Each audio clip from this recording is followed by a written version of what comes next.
All right. Hello, everyone. I see people are joining. Oh, we already got 30 people in just a couple of seconds. That's pretty cool. Um, what's up, mowing the lawn and listening along? That's really cool. Have fun mowing the lawn. All right. Can you let me know if the audio is all right or if there are any issues with it?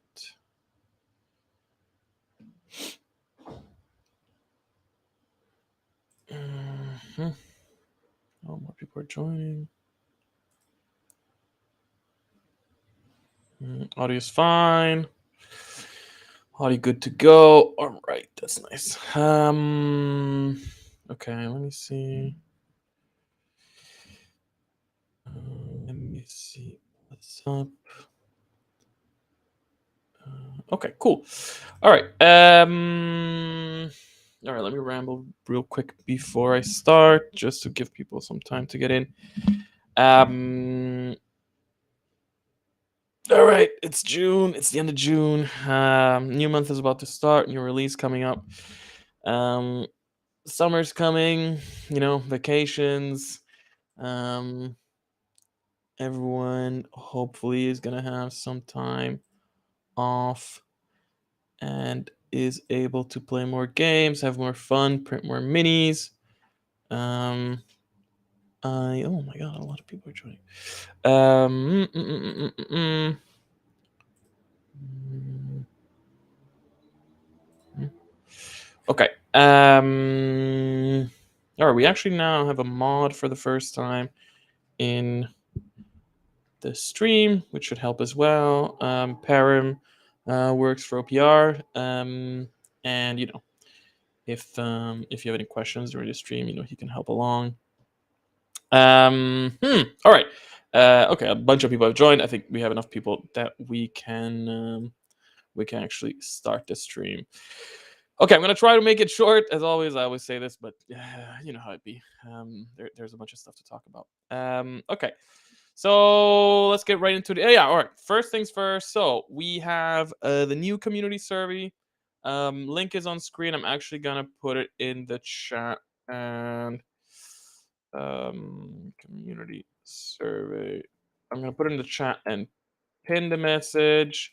So, for those that don't know, every 6 months ish, we make a new community survey, where we just ask you guys a bunch of questions about like, um, which OPR games do you play? What would you be interested in? Um, I don't know, a bunch of random stuff like what kind of minis do you use? Which armies do you play? Um, do you have any preferred way? To get news? Do you use the social media channels, whatever? And then at the end, we also always have an open box essentially, where people can write, whatever they want. You can just say hi, or if you have questions, or if you have ideas, or if you have anything. Well, maybe questions, no, because we can't answer them. But if you have any ideas, anything that you would like to see us work on, or improve, or whatever,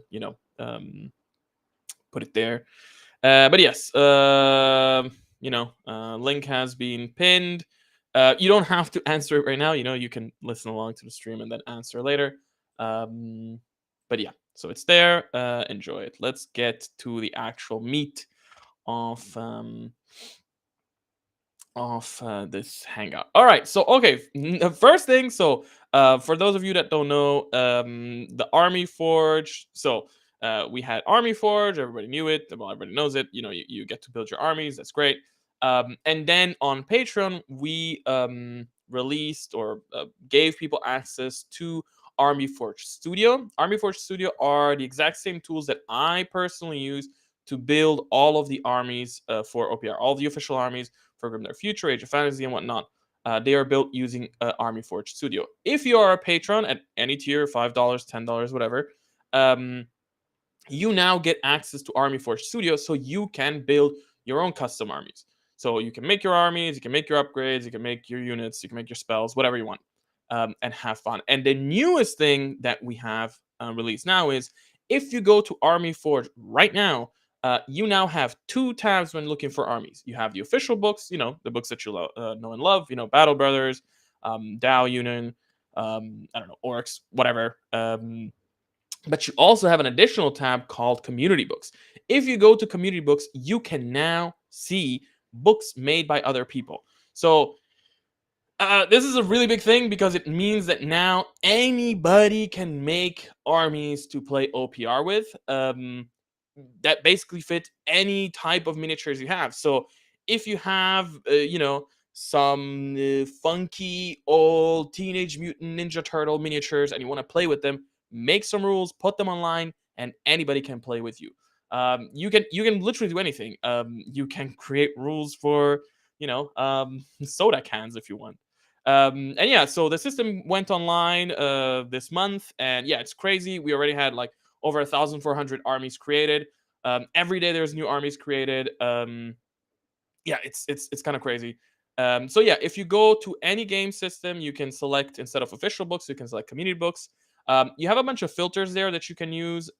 So let me quickly go through this stuff so you kind of have an idea what's going on. So you can of course sort or change the ordering of the books by popularity, by amount of units. So popularity, of course, whatever popularity, we get it. Unit count is a good way to filter lists because maybe you're not that interested in lists that only have like 2-3 units.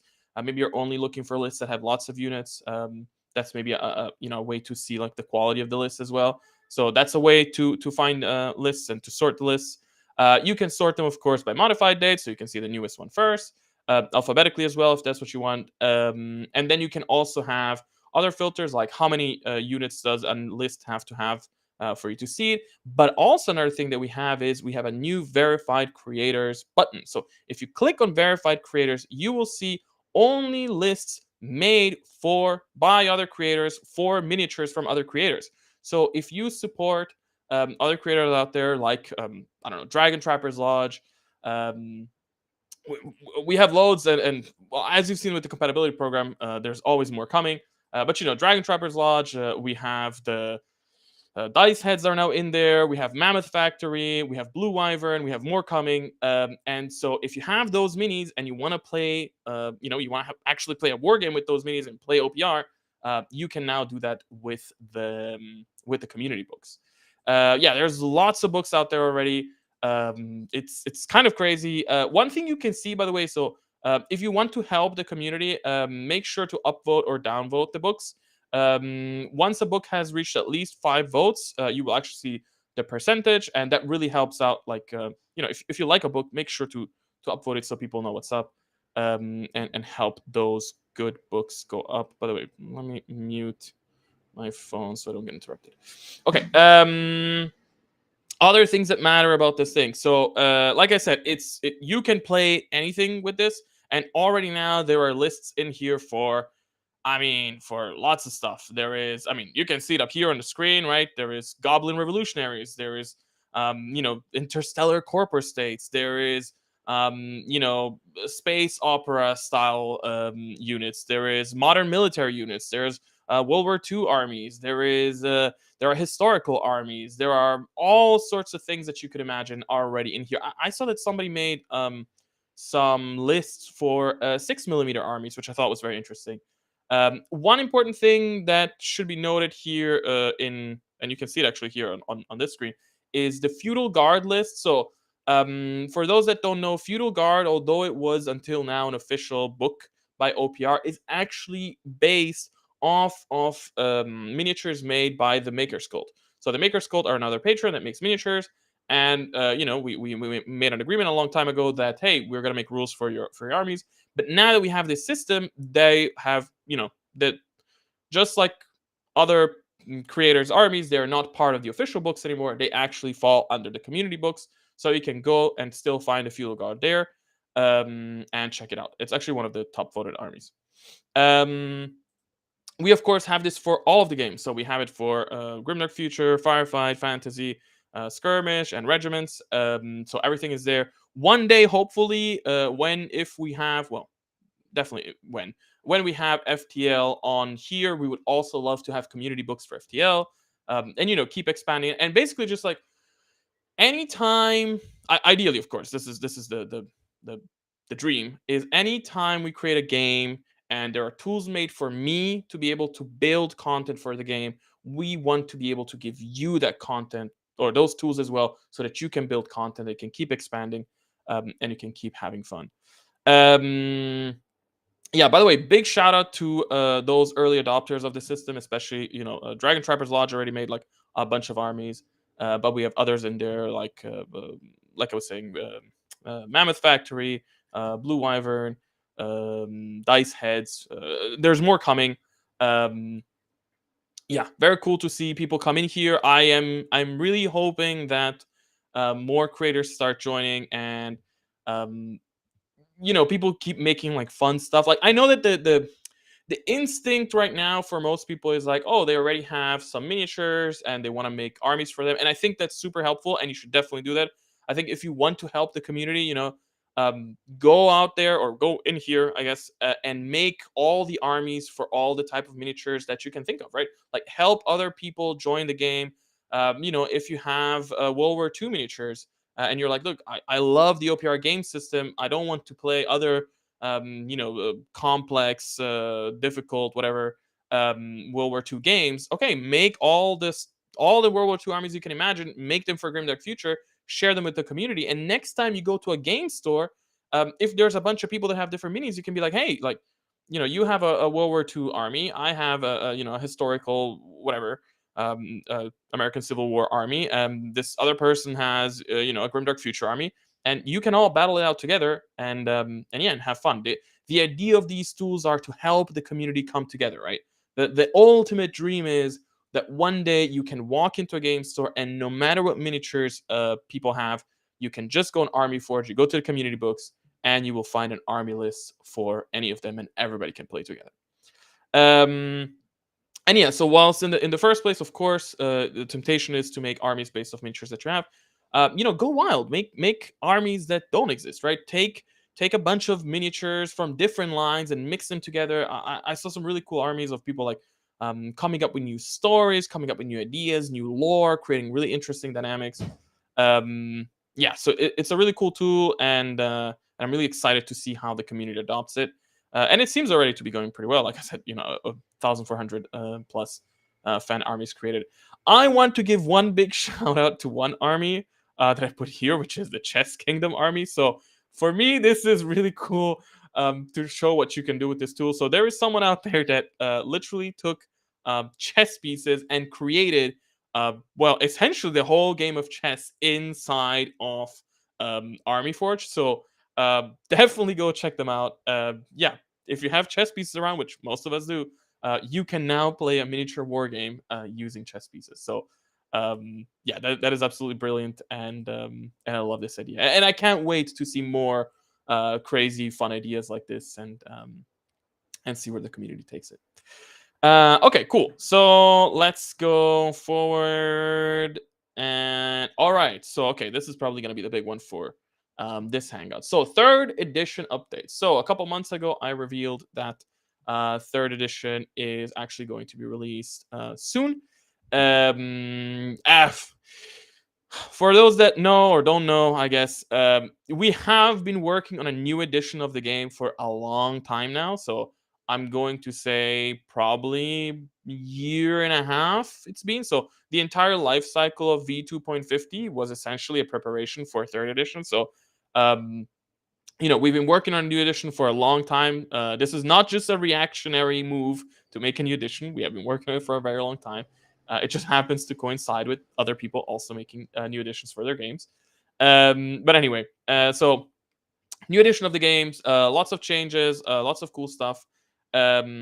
Last time, so if you go a couple streams back, you can listen into me basically explaining like most of the changes that are coming to the game. And of course, there has been some progress ever since. And today I just wanted to talk about something that originally wasn't intended to be in third edition, but has now been included, because I think this is actually quite important. So for those of you that know or don't know, when you go to our website and you go grab the rules, there's also like a bunch of free expansion packs. And one of the expansions that you get is currently called the competitive rules. Now, the competitive rules originally was called the tournament guidelines, and the idea was basically to make a set of guidelines just of how to make how to run a tournament, how to kind of make balanced armies, and stuff like that.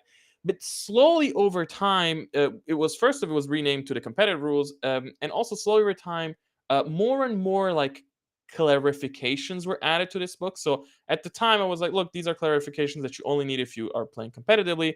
But over time, a lot of stuff crept in there that started to feel like these are kind of like essential clarifications to the rules that maybe should belong in the actual rules rather than be shoved off in this other document. So, what is happening? So, some of these balance and clarifications are now being ported over to the core games.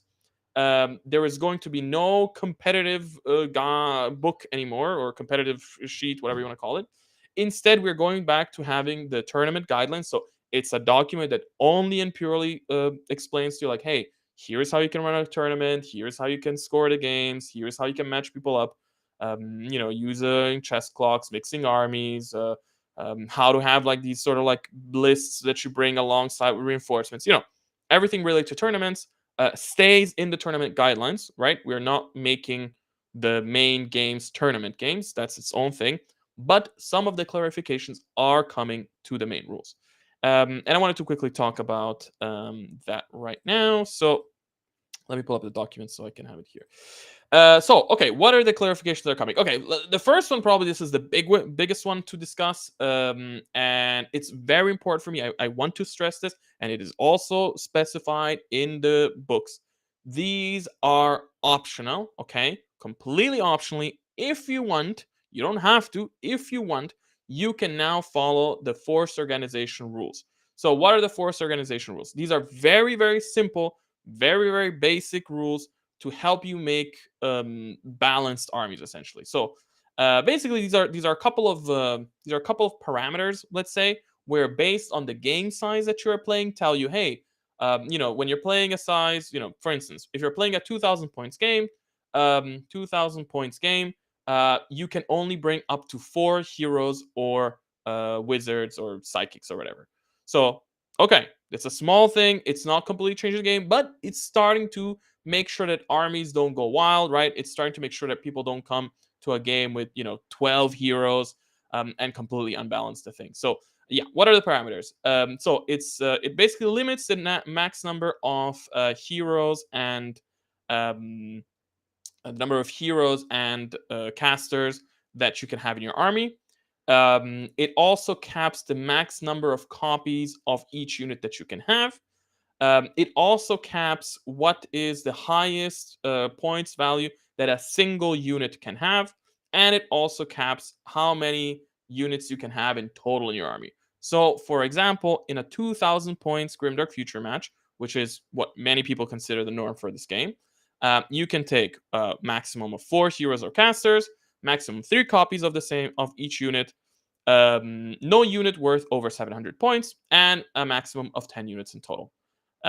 Again, these are completely optional. You don't have to use these rules, but this is probably one of the things that people request the most. This is probably something that people talk about the most.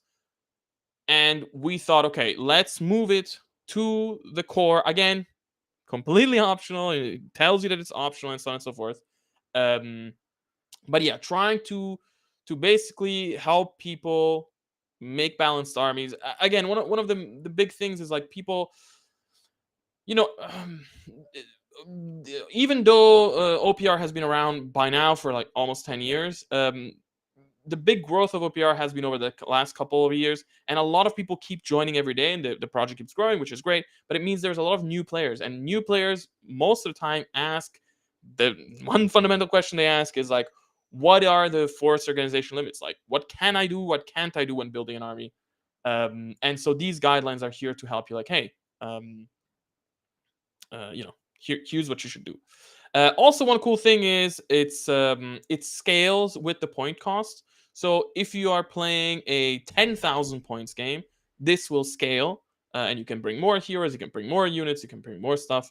And of course, if you're playing a smaller game, then it becomes less. So It's really cool. It's really flexible, and yeah, it's a nice system to have. And again, fully optional. All right. Now, what else do we have here that is from? What other balance things are being added here? So the second thing that we have in terms of balancing that is being ported over is we are now limiting the max number of different targets each weapon type can fire at. So when you are playing Grim Dark Future or Firefight or whatever, um, if a unit has multiple weapons, you can fire at multiple targets, right? So if you have a unit of Battle Brothers with rifles and a missile launcher, the Battle Brothers with rifles can shoot at the nearby orcs, and the missile launcher can shoot at a faraway truck, right? Sometimes people have more than two weapon groups inside of a unit, right? They might have a flamer and a missile launcher and a plasma rifle and a bunch of rifles, for example. And before there were no limits to how many targets you can target, but now there's a limit. It's maximum 2. So every time you fire, you can attack up to 2 different units. You can target up to 2 different units. So even if you have a bunch of different weapons, you can only target up to 2 different units. Again, it's a measure to make sure that units with tons of weapons don't go crazy, and in one activation can just like demolish the entire game. What else have we changed here that matters? So, okay, that's a clarification. Another clarification is for ambushing units. So, units that deploy from ambush on the last round of the game can't seize or contest objective markers. This is really important because, well, it helps balance out a ton of armies. So there's a lot of armies that heavily rely on ambush, and because of how the rules are, where the objectives count at the end of the game, you would have all of these matches where people would fight it out for 3 rounds, and then on the last round they just drop a bunch of ambushing units and they block all the objectives, and now suddenly the match is a tie just because they dropped a bunch of ambush units, and you can't do it anymore. So if a unit comes in on the last round, it can't seize or contest objectives. Other things that matter. Okay, so another thing, again, a small clarification that really matters is when you attack an enemy unit and you have multiple weapon types, of which some might be deadly weapons, the order in which you resolve the hits actually matters, because if you use, basically, like, imagine this: if you have a tough unit and you're attacking it with a couple of rifles and a deadly weapon, then if you use the rifles first, well, you might reduce the unit down, the tough model down to, imagine, just like 1 wound left, and then if you then resolve the deadly weapon, well, then the deadly weapon deals 3 wounds, but the target only had 1 wound left, and so you kind of like wasted 2 wounds. So now deadly weapons are always resolved first. So first the deadly weapon would go, destroy that guy with the 3, and then the rifles would basically attack the rest of the unit. So a small clarification there. Other things that matter is a hero. So now there is actually a limitation of how heroes can join units. So number 1, only heroes with up to tough 6 may join units. So no more these massive tough 12, tough 18 monster heroes joining a unit and hiding basically behind goblins or whatever. Number 2, heroes may only be part of one multi-model unit. So no more a hero joining a tank. Right now, a hero can only join a unit with multiple models. And finally, clarifying that you can't have more than one hero in the same unit. So you can't have whatever, multiple battle brother captains and sergeants and medics and whatever all in one unit. You can only put one. Okay, so that's one of them. What else? Oh, transport. So also a small clarification on transport. So transports, before you could put anything in a transport, which of course was a problem. So only models with up to tough 3 can go inside transport now. Okay, so regular models with up to tough 3 can enter transports, but not with tough 6, tough 12, tough whatever, because those, of course, you shouldn't be able to put a tank inside of a transport. Also, when it's a tough 3 unit, it occupies 3 spaces instead of just 1. Also makes sense. There is an exception for heroes. where heroes with up to tough 6 can join or can be transported. So for regular units, up to tough 3. For heroes, up to tough 6. And then you enter the transport. Okay, that's the major changes here in here is the basic changes in the Grimdark core rules. Okay, there is one more change in the firefight rules that I guess I want to talk about in terms of like this was not taken from the balance rules, but I guess I just want to mention it. So we're actually simplifying the special movement section. So the special movement section used to have like jumping, dropping, leaping, falling, pushing. It had a ton of stuff, so it was kind of condensed. You still have pushing, so don't worry. You still have falling, but falling is now a little bit less punishing. So the AP of the falling hits, when you fall, you take hits. The AP of those hits has been reduced by 1, so makes it a little bit more survivable. And also, when the unit falls, its activation ends, but it's not stunned, right? Because before, basically, taking a jump was a huge risk. Because if you jumped and you failed, you would fall, you would take really high damage, and you would be always stunned. And then the enemy could just go in there and stomp you. And so now we're trying to make falling less painful, so that people actually take more risky actions. And then leaping has been removed. It was just causing too many questions, too many weird interactions, so it was just removed. And jumping and dropping were basically like condensed into a single rule. Makes it all cleaner and leaner and simpler to use, and yeah, more streamlined. It's pretty cool. Okay, I think that's about it for those third edition changes. I guess what else matters? Yeah. Okay. So one thing that we did is also for third edition. We are we've always had these AI rules, but I think it was like it was very confusing for people when we just had like AI rules, and then they weren't really sure what it was. So we basically renamed the AI rules book, and we've also modified it, and now it is going to be the solo and co-op play book. So or like solo and co-op rules. So basically, inside of document, you have everything you need to be able to do a solo match or playing co-op. Because yeah, like I don't know why we don't really see that often. It's people love playing together, but when it's like a really mass battle, there's not many rules or rule system that that kind of like give you those options. So we thought, yeah, why not? Like why shouldn't you and your mate be able to play against like a horde army that's coming at you and a bunch of zombies and stuff like that? So we now have the solo and the co-op rules in one. Yeah, I think that's about it. I mean, there's other changes, of course, and maybe I'll talk about them in the next stream as well. But yeah, lots of changes. Okay. Sorry. One final thing. I actually don't think I have a slide for this, so I'm just gonna mention it here. So for those of you that don't know, for Grimdark Future, Age of Fantasy, and all the games, we have mission cards that you can use. So they're free. You go on our website, you download them, you can print them and cut them, and you can also play without printing them and cutting them. But we of course recommend printing and cutting them, and you can make little decks. And then with those decks, you can play missions together. But we have now added a new game mode in there, where instead of just having a fixed deck of mission cards that you draw from, you can now actually deck build, and you can customize your deck. And then there's 6 different game types that you can use to play with custom decks.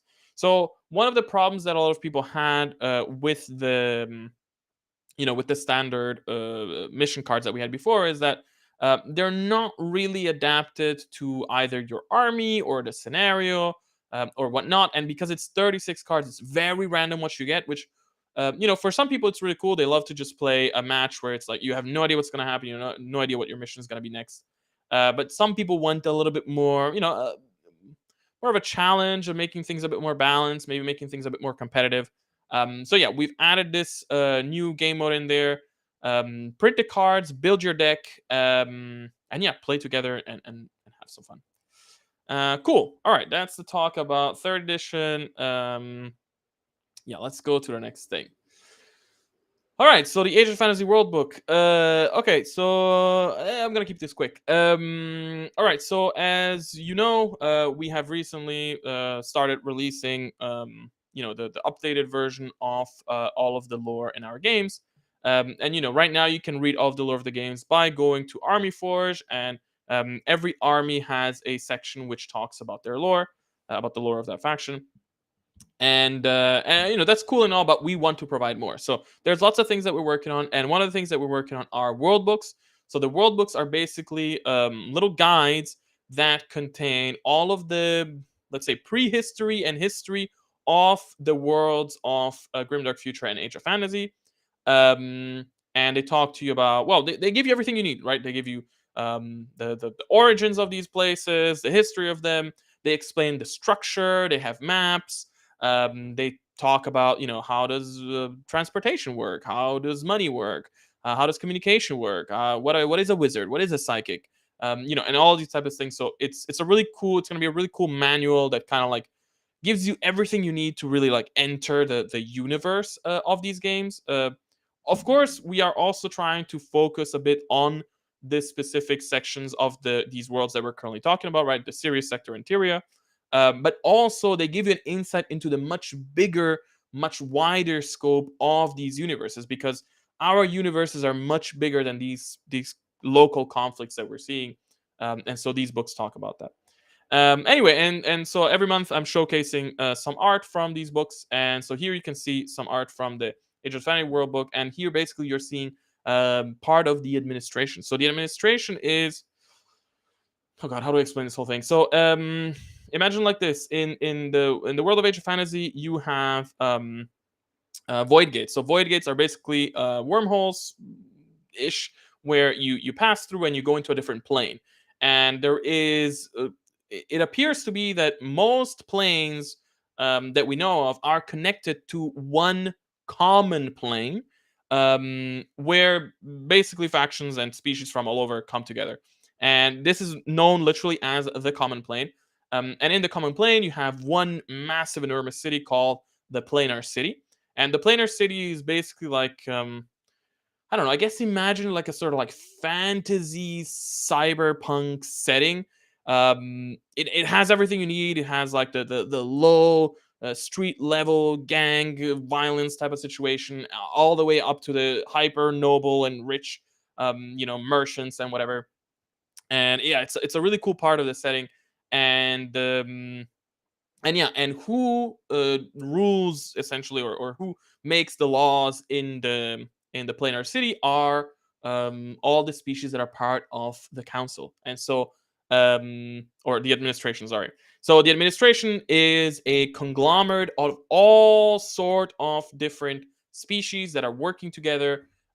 These are not related to specific factions, right? So one big distinction that we make in our lore is the difference between a faction and a species, right? So just because you are a human doesn't mean you're part of the human empire or the chivalrous kingdoms or whatnot, right? You are just a human. So it's the same thing here. So the planar city has all different species. None of them are, pledged their allegiance to a specific faction. They're just like living in this great metropolis, and yeah, and so the administration really represents um, this part of the planar city, and so it's a mix of all different species. And yeah, it's a really cool part of the setting. I don't want to go too much into it, but yeah, this is some key art that I think came out really well and showcases what's going on. Okay, let me actually do something real quick. Hold on. Sorry. Mm, mm, mm. One second.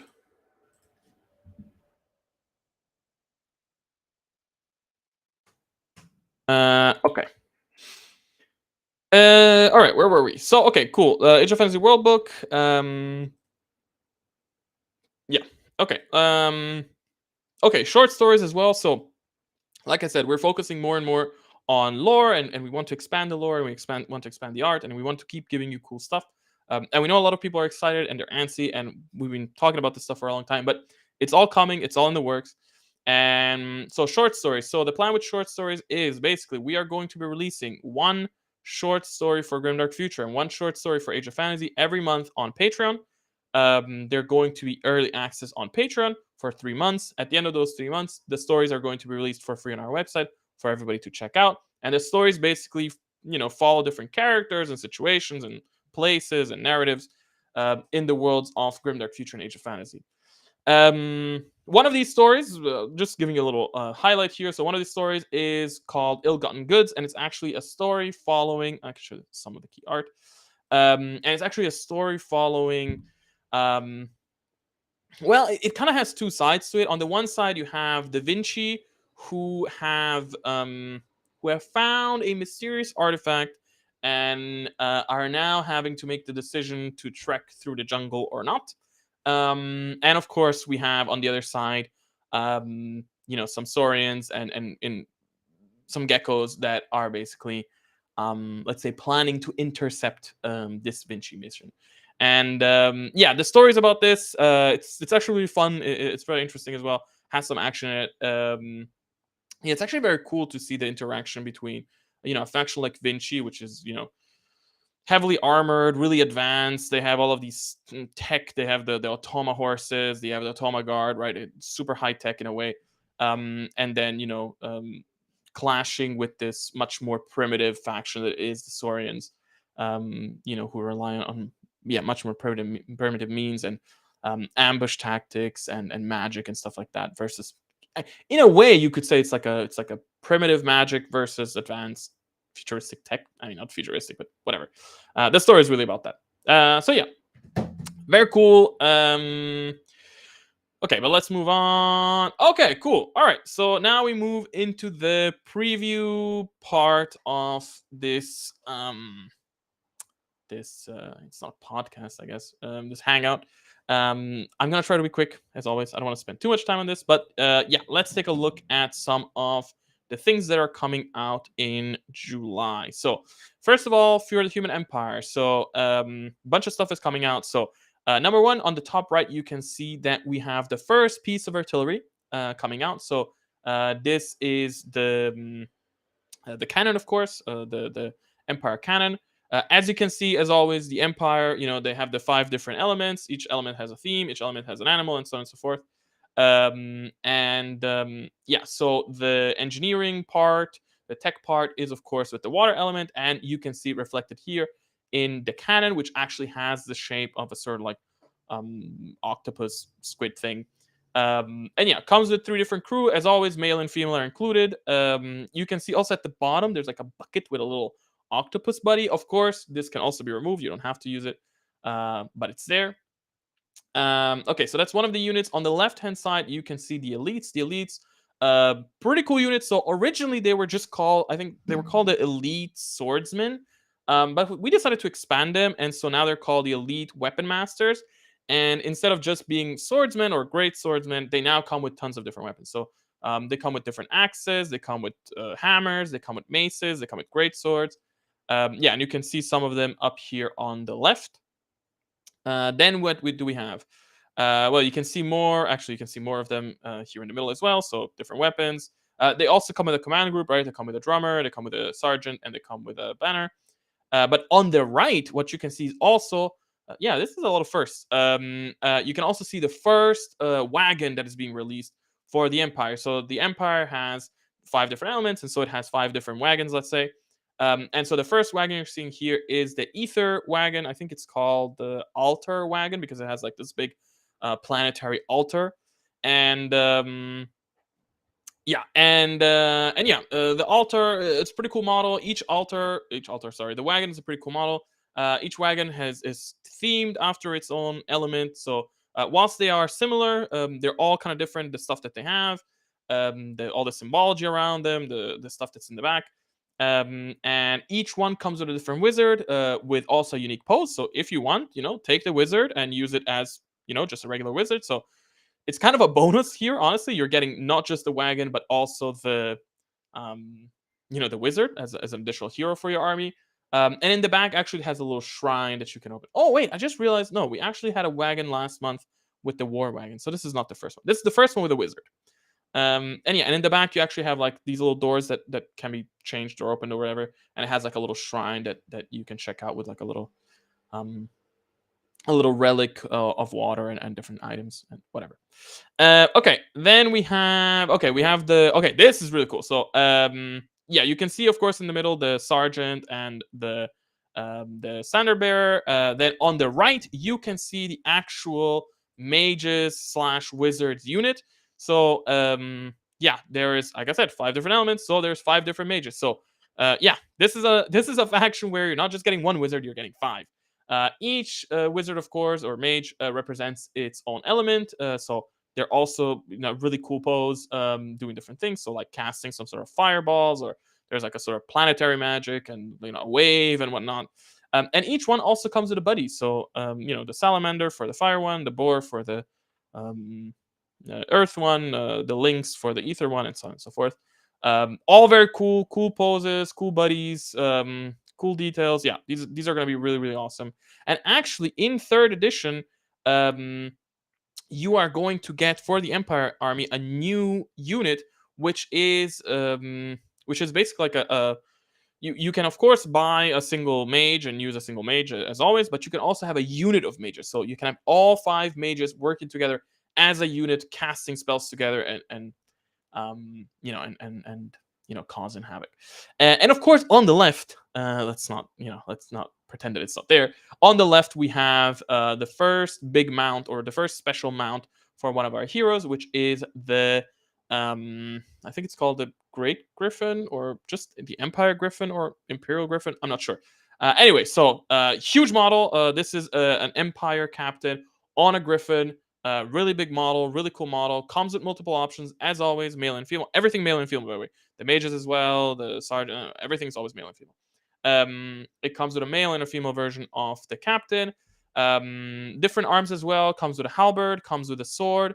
The right arm can have like one of the harpy eagles that they have as a buddy on the arm, or it can have a shield. Yeah, really cool model. Came out really amazing. Very happy with how it turned out. Okay, so that's the Human Empire for July. Let's go into the Alien Hives. All right, Alien Hives. Okay, so unfortunately on the top right, you can see that there are some models that are still being worked on. Um, I don't know that I want to go too much into what's going on, but yeah, I'm pretty sure that those models. So that's the Invasion Spore. So it's the new version of the Invasion Spore. Before we had these weird like invasion. I think it was called the Invasion Carrier and the Invasion Mortar, and we kind of like completely redid that unit from scratch, completely new concept. And we have the Invasion Spore, which is basically let's say it's like an egg that you can drop. It comes with multiple poses, so you can have it kind of like walking, you can have it standing, and you can have it sort of like I don't know, on the ground. It's kind of like grabbing onto the ground. It also has multiple weapon options, because it has like different weapon types attached to it. It also has a hatch that opens, so if it's a transport, it can open, and then units come out of that. Or you can also have the hatch open and have a mortar in there. So very cool model. Unfortunately, it's not ready yet to showcase. And I am gonna say I'm pretty sure this model is going to be delayed. Unfortunately, we had some unforeseen circumstances, and it is what it is. On the left, you can see the completely new version of the spawning beast. So the spawning beast, one of those models that I guess it was not the worst looking model that we had from the Alien range, but it was missing something. The old version didn't really fit into the theme of the army. So here you can see it completely redone, completely reimagined. So much bigger, of course, actually fitting the size of a Tough 18 model. You can see it has like all of these eggs in the back, because basically it's like the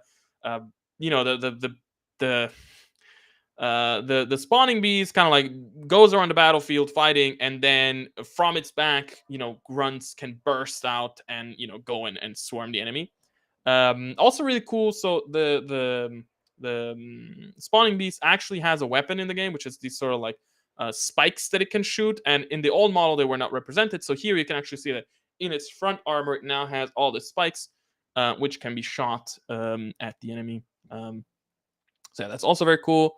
Then what else we got? We got lots of stuff. Okay, so going from the left. So on the left, we have the new version of the Shadowhunter. So the Shadowhunter has not changed a ton, but has changed in some significant ways. So the old version was very thin.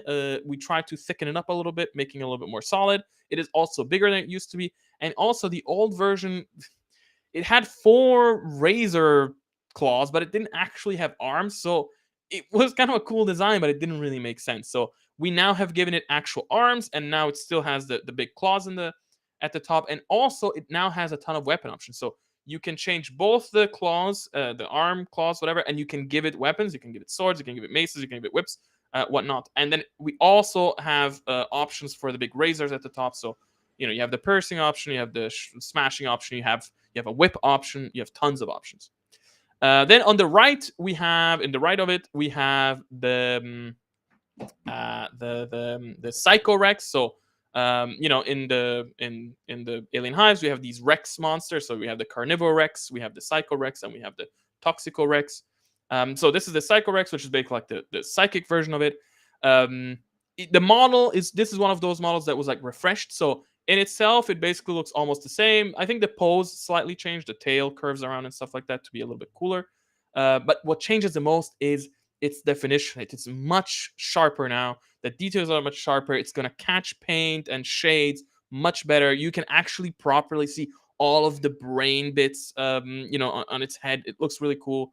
We added some little like warts in the back as well. So yeah, really nice sharpening of the model. Then on the right, we have 2 more units that are coming as well. On the left of it, you can see the 3, what are they called? They're called the Venom Floaters. So basically, these sort of like floating, snaky kind of monsters. Again, same thing like the Psycho Rex. They were sharpened, so maybe in this screenshot you don't see it that well, but if you have the actual model, all of the textures are sharper, everything is better, everything is more visible. We've also simplified the cuts. So before, each model had like you can see each model has a ton of tentacles, and each tentacle was its own little piece that you had to print separately and plug in, and it was an absolute mess.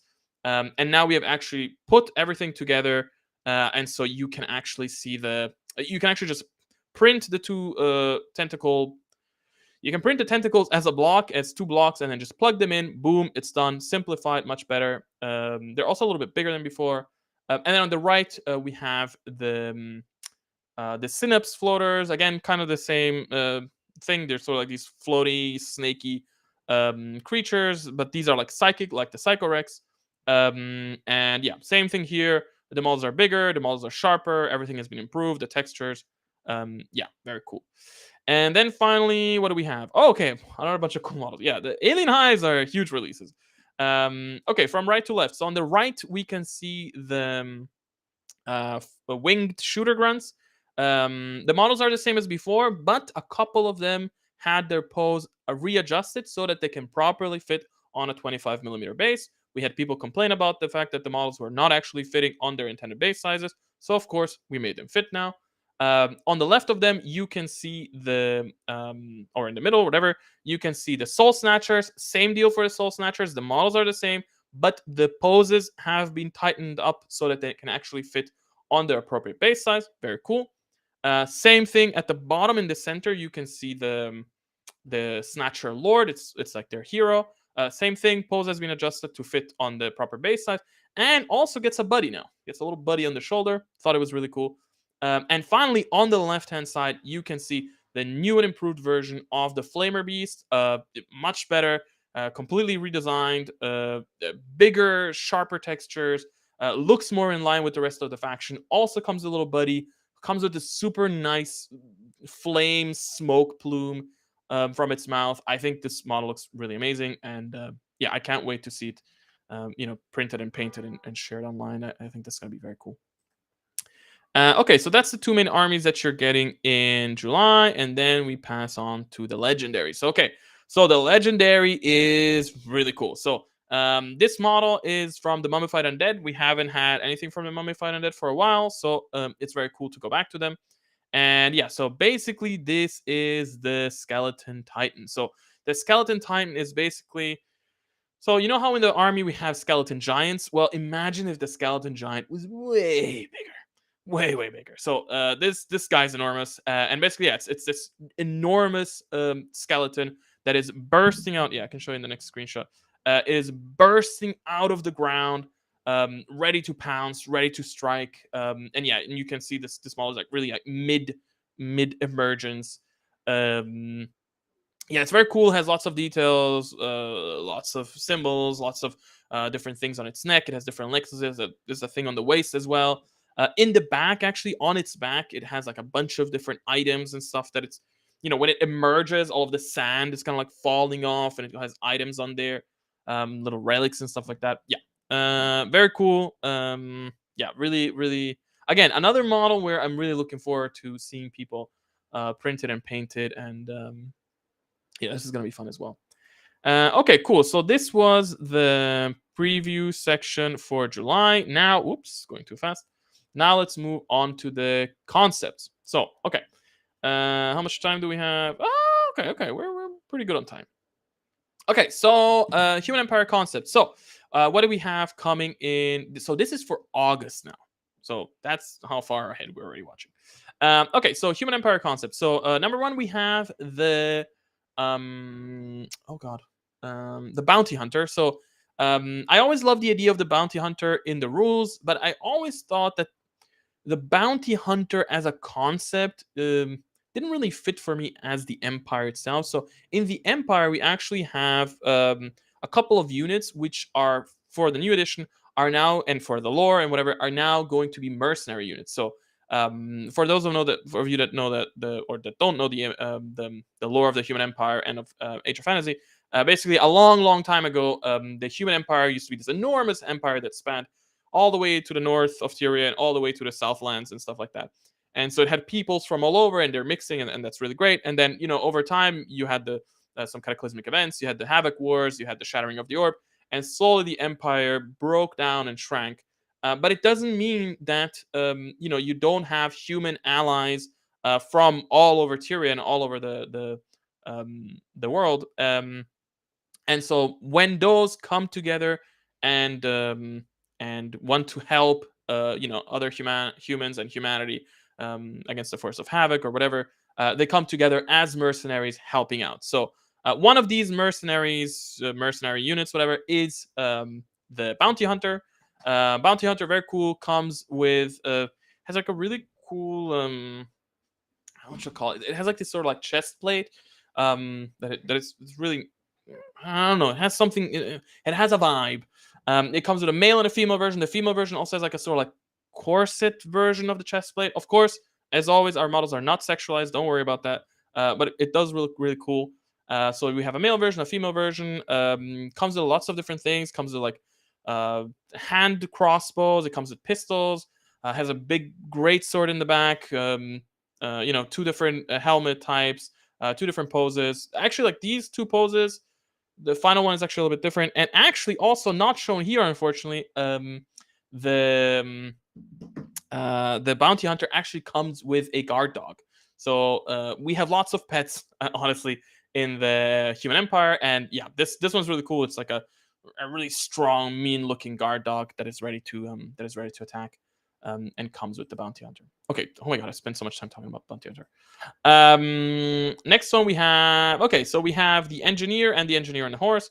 The engineer basically, as always, everything tied to the 5 different elements. So the engineer is part of the water element, and so everything's water themed, octopus themed, and stuff like that. The engineer comes with lots of different weapon options. I think comes with a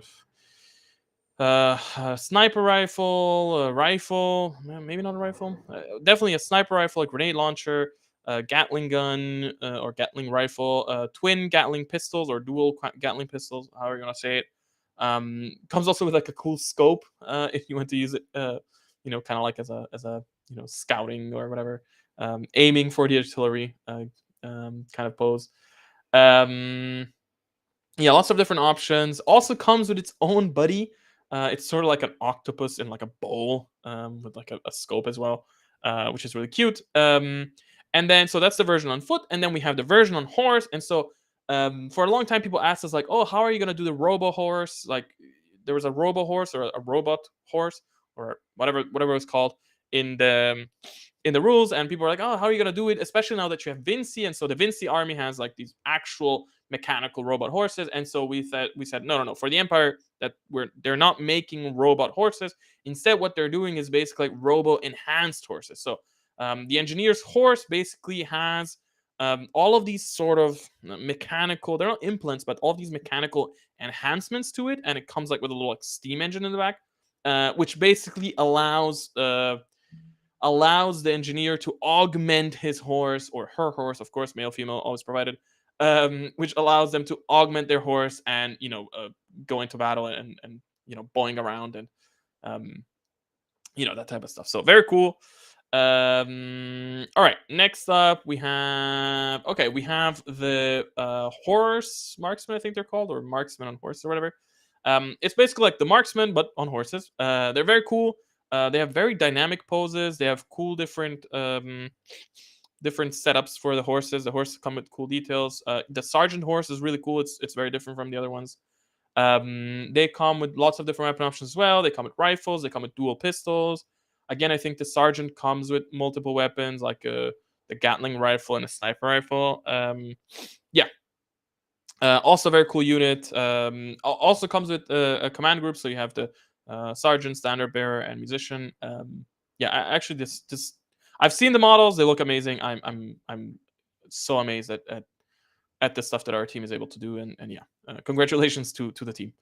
All right. Then you're also going to get. My God, this is a huge release. You're also going to get the volley gun again. Artillery. It's part of the water element. So the volley gun, of course, is related to the water element.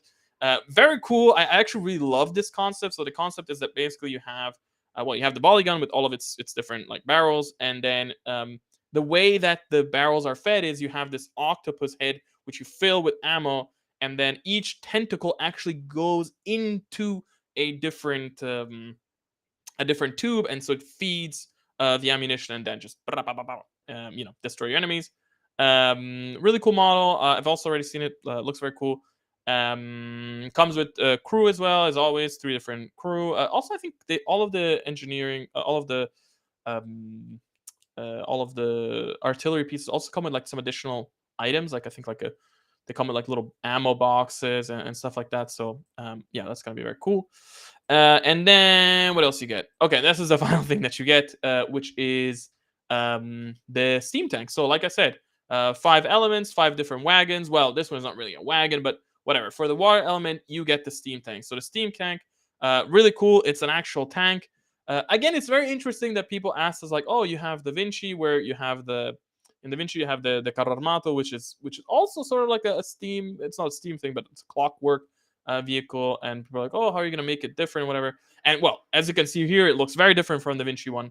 Again, water themed, octopus themed. Actually comes with an octopus buddy hanging off the flagpole at the top, which is really cute. And the hatch can be closed or can be open. You can have an engineer in there. I think the engineer also has a couple of weapon options. And just like the other wagons, although this is not a wagon, in the back you have a little door that you can open, and then there's like a relic inside, which I thought was also very cool. Okay, cool. So that was all of the Human Empire concepts. Let's go to, I think it's Alien Hives. Yes, so Alien Hives. Okay, so Alien Hives for August. My God, time really flies. It's already, so we are already about to enter the 2nd month of Alien Hive releases. In August, it's the 3rd month, and then it's done. Alien Hives were only 3 months. It was a special occasion. It's very cool to actually see them back and see new people get to enjoy these models. Anyway, so what's coming in August? There's lots of models coming in August. I'm only showcasing the ones that are actually being changed or improved or whatever. So number 1, we have the Hive Lord. So the Hive Lord was one of those models that I think in theory looked fine. I don't know. The concept was cool, but the execution didn't really work out that well. So we reworked the model. We reworked the anatomy. We reworked the pose a little bit to make sure that the model feels solid, that it feels right, that everything is proportional. Also to make sure that style-wise, it now matches the rest of the faction. And also, the old model just comes with like some weird swords that are kind of blurry and like a weird gun. Whatever. We removed all the old stuff, and now we have given it all the new weapons that you expect. So, from the new style, we have the swords, we have the maces, whatever. Not only that, it also now comes. So it comes with lots of different weapon options for one-handed weapons. It can have both the upper arms and the lower arms can hold all the one-handed weapons. So you can have the classic pose with the 4 swords, for example, or well, mix and match whatever weapons you want. Um, then the bottom 2 arms can be replaced also with a gun, like it did before, but now we actually gave it all the cool guns that you expect from the Alien Hive. So you have, the Shredder cannon, you have the Ravager cannon, you have the Acid cannon, and all these weapons, and they're like really nice, big, and chunky. And this is gonna be a massive model on the battlefield with these huge guns. It's gonna be very cool. But also as a bonus, because we always want to add more, we are now giving this model a new type of melee weapon, which we didn't have before in the Alien Hives, which is two-handed melee weapons. So the bottom arms, which usually hold the cannons and whatever, can now be swapped up for heavy two-handed versions of each melee weapon. So you can have like a double-handed heavy sword, or like a super heavy mace, this heavy pick. It looks really badass.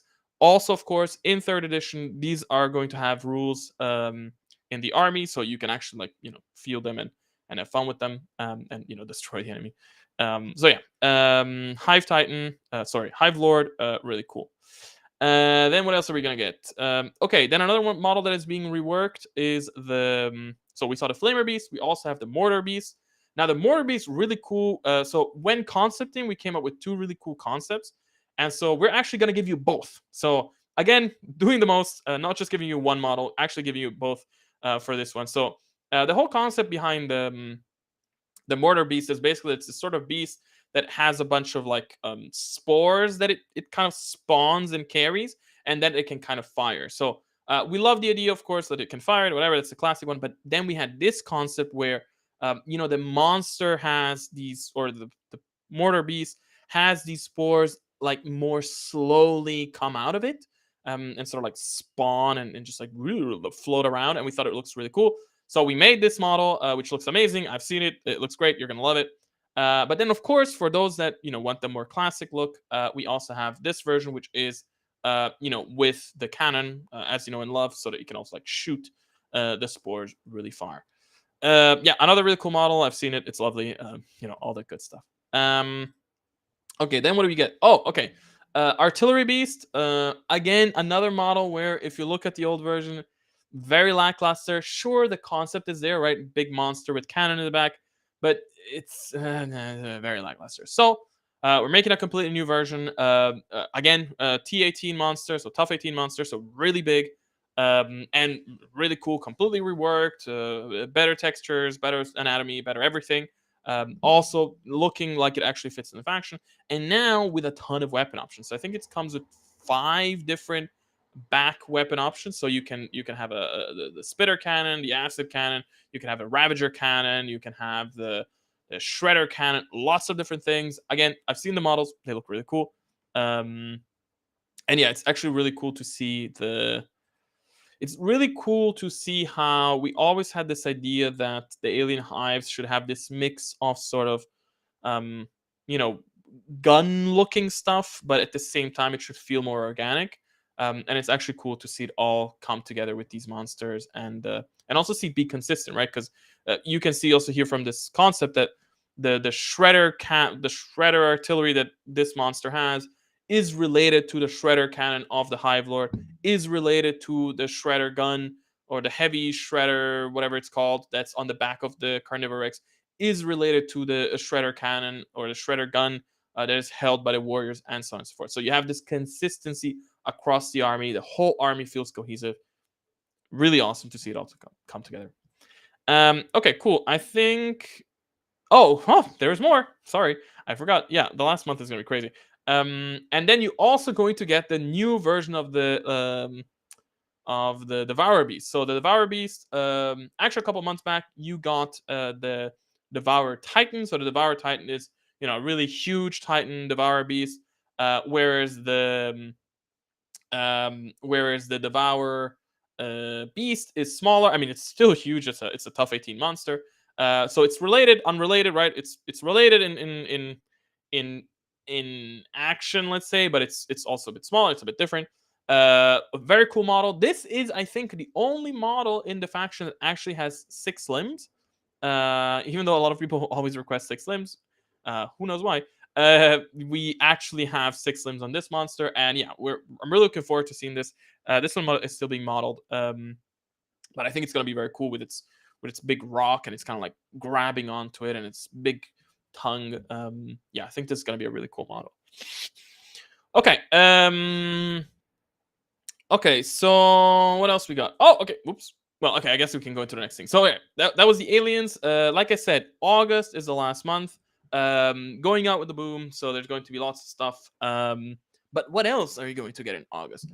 Well, in August, you are also going to get a legendary model, but in fact, you're actually going to get 2. So yes, August is going to be kind of crazy. You're going to get 2 massive legends, essentially. So the number one is we're bringing back, Da Vinci, or well, we're doing a model for Da Vinci again. Haven't visited the faction in a while, so we're really pumped for this. With the Vinci Bear Titan. So you've seen the Bull Titan, you know and love it. Well, now it's a bear. That's kind of like the concept. So yeah, the Bear Titan, really cool. It has that same style and vibe from the Bull Titan. So it does look like a huge mechanical animal, but also it mixes all these elements of like wooden planks and cannons and side cannons to make it look almost like it's a mix, I suppose, between some sort of like ship and like some sort of like warship and an animal. Has a really cool head. It's gonna have like turrets at the top to shoot all around, cannons. Like, it's crazy. And yeah, I think it's gonna be really cool. But like I said, you're actually going to get 2 massive models. So the next one you're going to get is the oh god, what is this one called? It's the Alien Hive Titan. I think it's called the Hive Titan. Yeah, so you're going to get a new version of the Hive Titan, another absolutely enormous model. So I think this one's like 40 centimeters long, something like that. It's enormous. Completely. So I think I mentioned this before in another Hangout, where it's like this is one of those models where we liked the idea of the original, but we wanted to change it, but we didn't want to change it. So we made a new version. It's completely adapted to our new style, completely redone. Well, not completely redone, but like all of the texturing has been completely redone. Much sharper textures, much more in line with everything else that we're making. Looks really amazing. We improved the cuts, we improved everything. The old model, for those that have it, you get to keep it. Don't worry, because this one looks significantly different enough where we're saying, look, we're not going to just replace the old model, right? So you get to keep the old model, and here is this new model. Yeah, really amazing. So yeah, it's gonna be a crazy month. You're going to get what I think it's 5-6 units from the humans. You're going to get 10 units, I think 9-10 units for the aliens, and then you're going to get 2 fucking huge Titan models. So okay, cool. All right, I tried to speed run through this. We're at 1 hour 10, not too bad. All right, now we're gonna go into the before I go into the QA, reminder for all of those of you that joined late, don't forget, so I've pinned the link. Well, you can see the link here in the picture, but I've also pinned the link on the YouTube stream, whatever, chat. Go take the community survey. We run a community survey every 6 months ish, twice a year. It really helps us out. Yeah, make sure to answer it. We're also just really curious to just see what the community thinks. Get engaged. Get to know you guys a little better. All right, cool. Now let's actually move on to the Q&A portion of the stream. So as always, I had posted a link before the stream for people to post your questions. I'm going to answer the questions that are here. Feel free to post a couple of additional questions in the chat now. And then after I answer the question, because there's not a ton, there's only 15. Well, 15 is also not that little, but whatever. After I answer those questions, I can go here, and if we still have some time, I'm going to answer, whatever additional questions I can answer here in the chat. Okay, so I actually, unfortunately, I didn't have the time to filter these questions like I usually do before the stream, so I might be actively filtering here. Okay, when might we see some official Battle Brother STLs released from OPR? When it's ready. Honestly, it's not something that we're working on right now. We know that at some point, of course, we want to make Battle Brothers. We are excited about making Battle Brothers because, well, I think there's two important things. I think on the one side, it's of course it's a fan favorite. People love it. People want to see it. Yeah, that's great. But on the other side, it's also like this: our vision for what Battle Brothers look like in our game is very different, very different from what I think people are imagining. It's very different from anything that other creators have made. It's not your regular cookie cutter Battle Brothers. It's something else, and I think it's going to be very important to have our vision for the Battle Brothers in the game so that when people see it, they can really get the grasp of like, okay, this is a different universe. Things work differently, things look differently. Yeah, and we're gonna be able to make cool art. So yeah, don't expect, big shoulder pad dudes that are gothic and all that type of stuff. We are not doing that. So if that's what you're looking for, don't don't back OPR for Battle Brothers. Okay. Will there be some sort of implementation in Army Forge for Age of Fantasy Quest, like create your heroes, and foes, and whatever? We want to do that. So Age of Fantasy Quest, unfortunately, it's one of those games that like we want to keep working on, but we keep getting interrupted by other things. But it's definitely on our roadmap, and yeah, we definitely want to have some sort of Army Forge integration for it. If possible, of course, we would love to have some Army Forge Studio integration for it, so that people can create their own stuff from scratch. Um, okay, super hype for dwarf guilds. Will the tanks and vehicles have tank tread options in place of wheels? No, the tanks have big chunky wheels. Okay, somebody's cool idea.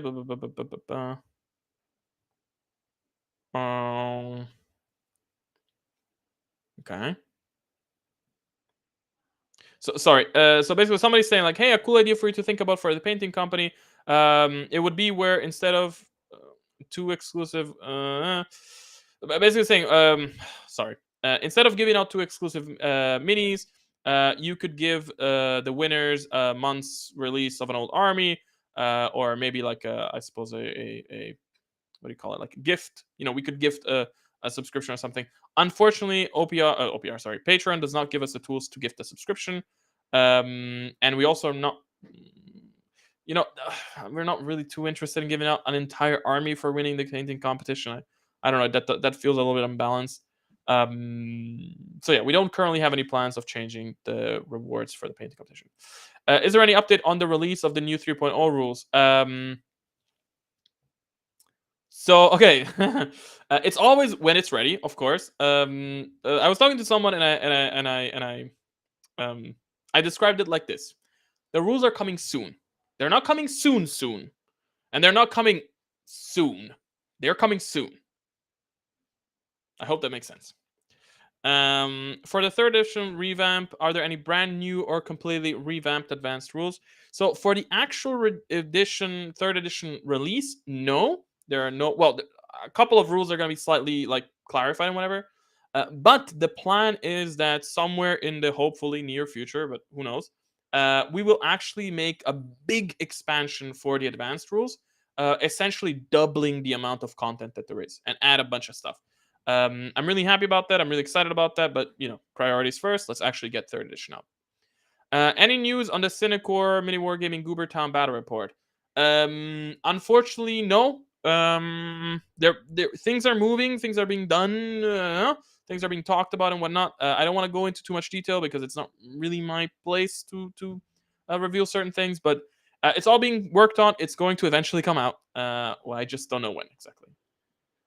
Are there any plans to make a 6mm version of Grimdark Future? Yes, for sure. We're going to make both rules and miniatures. We actually have already been working on the miniatures for a long time. Those, of course, had some issues, so they've been slowed down. But yes, the idea is that eventually we will release both. Essentially, we will release the miniatures and the games.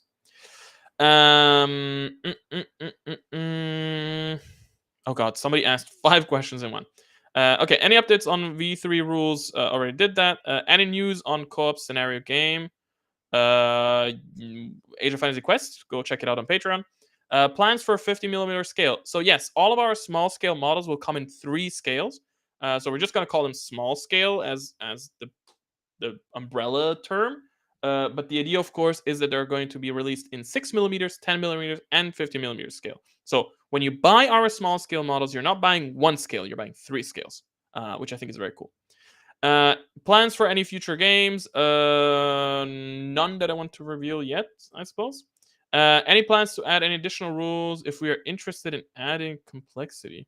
Well, if you go to the advanced rulebook, you can find a bunch of additional rules to add more complexity. There's also the additional free stuff like the campaign rules, the mission cards. There's also expansion packs, right? There's like gang wars and stuff like that. So if you want some extra complexity, there's plenty of places to add it to.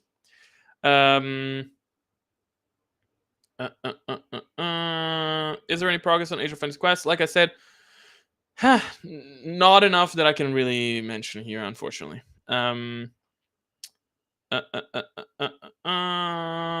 Okay, when you work, okay, will the Havoc Marauders Warriors have different models for each disciple faction, or will there be one unit that we paint differently? So we still, of course, haven't reached that point, but ideally, I would like to have a situation where we can, release, we can have how can I explain this? Where we have a system in place where we can make models that have some customization bits that are modular in such a way that we can, instead of making, so imagine this, instead of making a unit of Havoc Warriors and then making a unit of Change Havoc Warriors and then making a unit of Plague Havoc Warriors, provide bits and swappable pieces so that you can have the main one and then you buy basically upgrade kits and you use those to update them. I think that would be really cool. Going to be honest, not 100% sure how feasible it is, so we will have to see.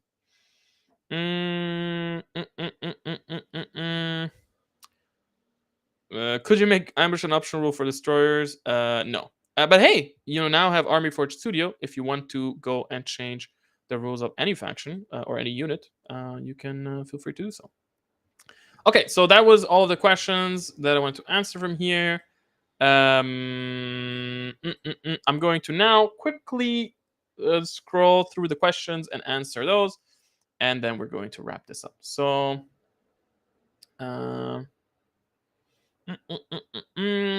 okay.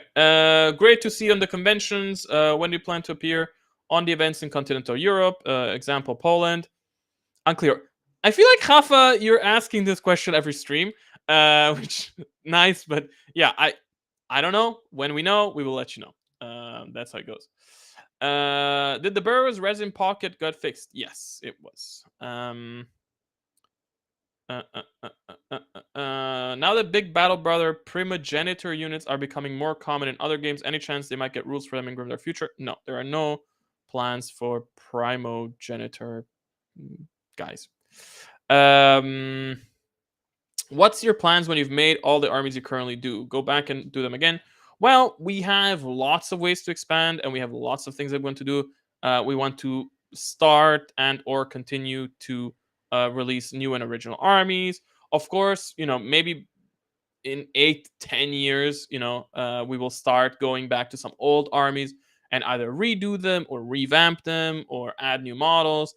I'm gonna be honest; it's so far away. I don't want to make any decision now, but we have plenty of content that we can do, both original OPR content, like new original OPR content, as well as revamped old content, so to say.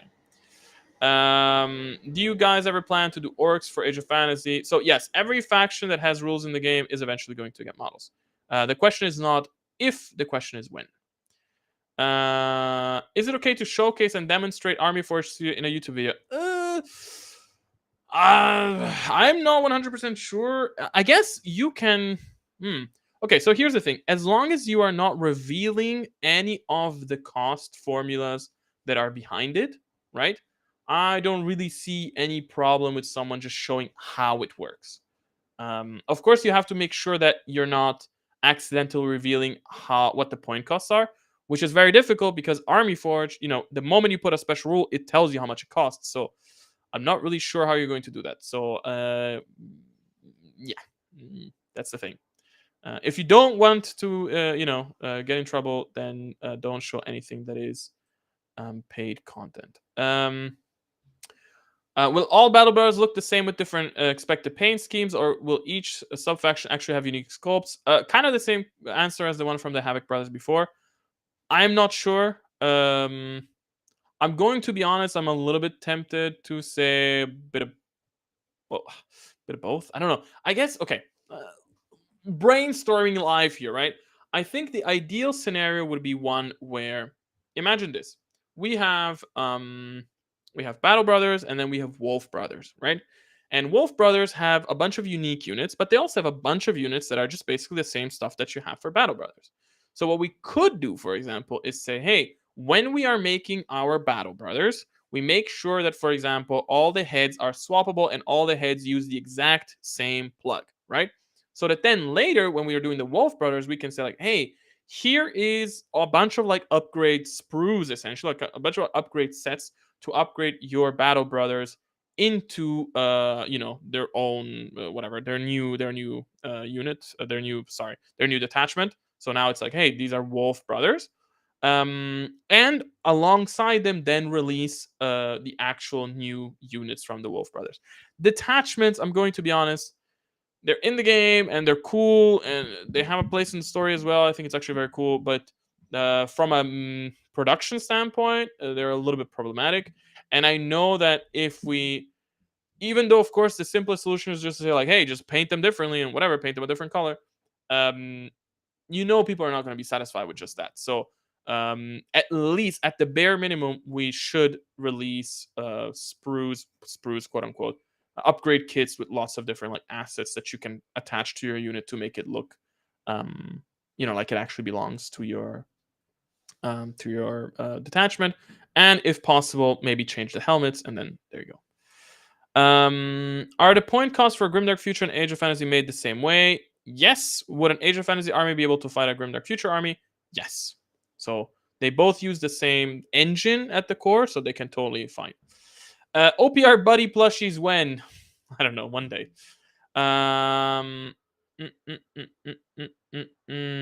What?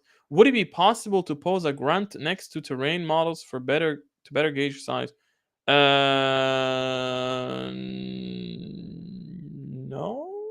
I'm not sure I fully understand the question. I guess maybe you're asking about the renders. We don't really do that, but every time. No, wait. Well, okay. How can I put it?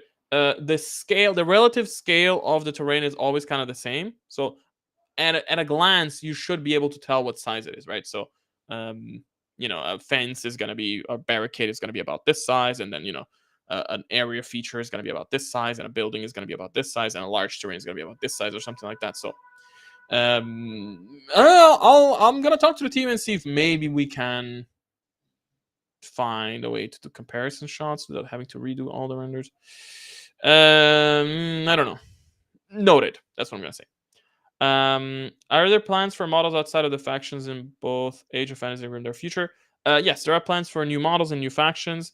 I always think like, especially both from a gameplay perspective and I guess also like from a production perspective, I think it's gonna be really cool once we have more, let's say, more room to breathe. Once we've released a bunch of factions where the majority of people have something to play with, where we can every now and then interject and add small factions. Like imagine a faction that comes out in just like one or two releases, kind of like the Jackals, right? The Jackals were quite small faction, where we can throw out a cool faction for two releases, which has like some cool idea, looks very different from everything else, and then see like if it gets popular, then we can actually expand it into something big.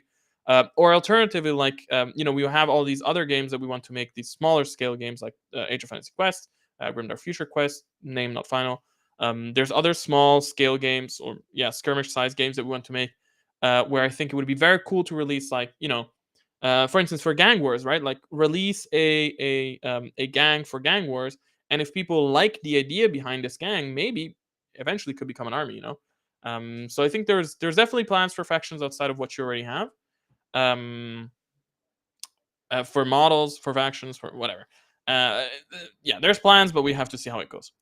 Um, mm, mm, mm, mm, mm. I might have missed this, but are the adjustments for competitive rules for skirmish, army points amounts, army composition in campaign mode? I'm not sure I fully understand the question. I guess you're talking about the optional force organization rules. They should be compatible with the campaign mode. I don't see any reason why they wouldn't work. Will there be any chance to help playtesting OPR games? I'm gonna be honest. Like, every day, you can go out there, play matches, and then report them in the balance feedback thread on Discord. That's the best way to playtest. So I guess there's one thing that needs to be clarified. So even though we're entering a new edition of the game, OPR and all the games have since always been living rulebook games, right? So we're constantly updating things. Even though we're going to release the third edition, which comes with a lot of big changes, we're going to keep updating the game. So as the games and the armies keep getting updated, we need people to keep playtesting it, and people do online. And then, well, people do, and then they come online, and then they give us feedback. So, yeah, to help playtest OPR, literally go play the games. Is there any plan to make the game more articulate, adding a bit of flavor to the factions? So, I think I understand what you're talking about, but okay. Just to clarify, so there is no plan to start making the game much more complex or complicated, right? That's not the idea. We do have a big plan of essentially reworking all of the factions in the game to add some additional, let's say, faction flavor to them, and some additional rules that are specific to each faction and that help it be cool. But we are going to be still, as always, very conservative with it. Make sure that it doesn't throw the game out of balance. Make sure that you don't suddenly end up with the usual problem of having a game with a billion rules and a billion things you don't understand. So yes, there are some plans to add a bit of flavor with the rules to the factions, but maybe not in the way that you are imagining. We will see an official tournament pack and prize support for it.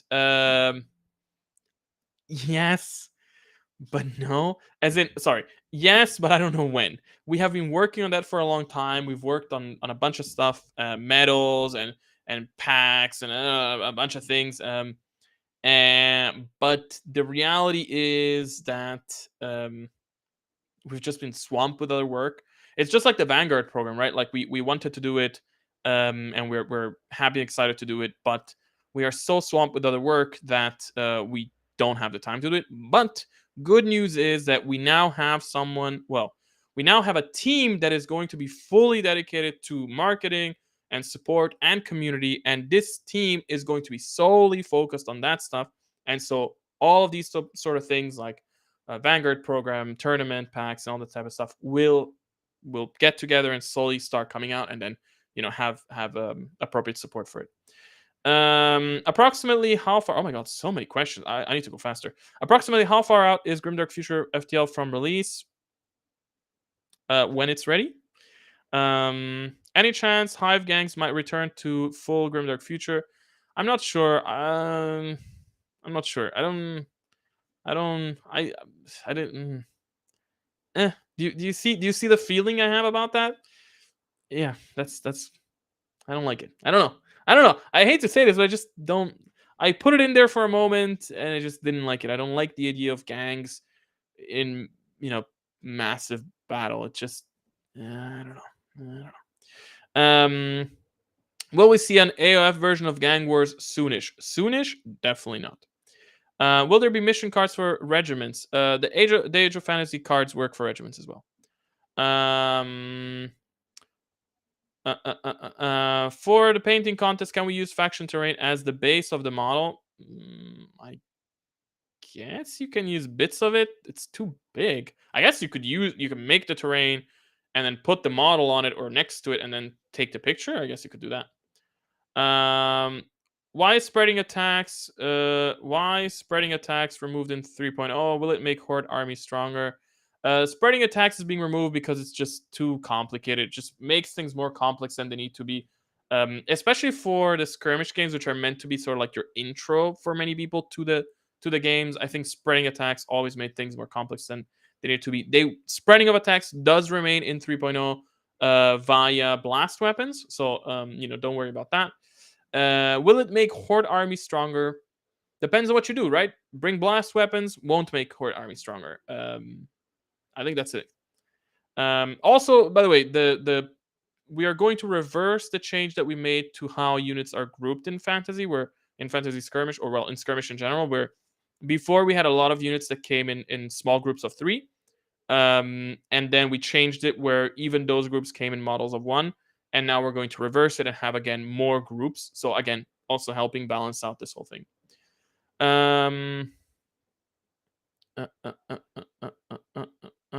Clarification regarding competitive. Currently, the rules kind of prevent some factions from using bigger units because the point total is so low starting out. Yes. It is intended. Will you ever bring back double tap? Yes. I don't know when, but yes. Oh god, people keep asking questions. Okay, I'm gonna answer the last one. Okay, I'm gonna answer the last 2. This might have been asked, so apologies if it's a repeat question. Is there a Grimdark Future Quest type game in the works?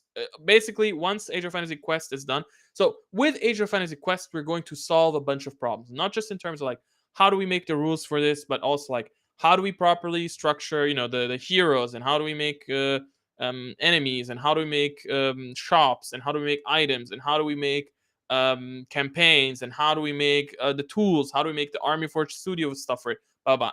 And basically, in a way, it's like the Age of Fantasy Quest game becomes almost like a test bed. And once that is ready and it's done, and we've really fully understood, okay, this is how the game is made, this is how it works, and we're just executing.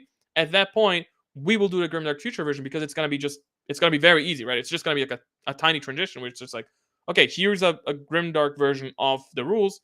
As always with our games, the rules are very similar. So yeah, it's gonna be an easy transition. Okay, then the last question. What is your favorite flavor of ice cream? I don't know.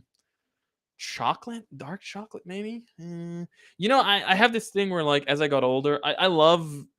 Here's the thing: I loved ice cream, and I still love the idea of ice cream.